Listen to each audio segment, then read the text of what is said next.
ជាវិទ្យុទាំងអស់ជាទីគោរពសូមគោរពលោកប្រធាន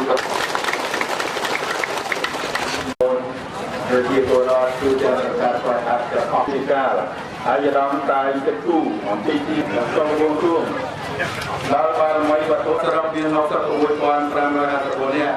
ស្ត្រីជាទូទៅបាត់លំនឹងទាំងឡាយនៅក្នុងក្រុមពោធិ៍សាត់ត្រូវភាព6កន្លែងបច្ចុប្បន្នកំពុងនឹងបង្កបង្កើនផលការបង្កបង្កើនផលត្រូវរដូវវស្សា165នាក់គ្រូ24នាក់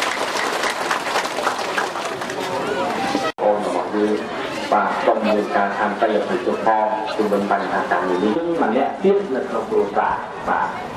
បន្តនៅការចាប់អារម្មណ៍ឬក៏មានមតិនៅក្នុងនេះបាទ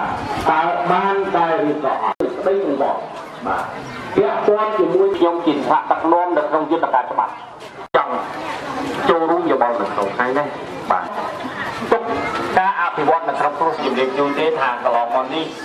ការនៅត្រៀមដុំតំណាក់ចក្រមវាលអារ៉ាច់វាលលីខ្ញុំនឹងបំបត្តិតាមក្រោយប៉ុន្តែឥឡូវនេះខ្ញុំគ្រាន់តែជម្រាបជូនបាទកម្មសិទ្ធិក្រោយពេលដែលយើងប្រជុំចប់សូមឲ្យពុកម៉ែណាដែលមកមធ្យោបាយឬជិះម៉ូតូក្រោម20បាទអញ្ចឹងក៏ឲ្យខ្ញុំបាទអីបាទទុកជាមួយពុកម៉ែប៉ុន្តែខ្ញុំគុំម្យ៉ាងចូលតាមលោកតាមគូដើម្បីដល់មក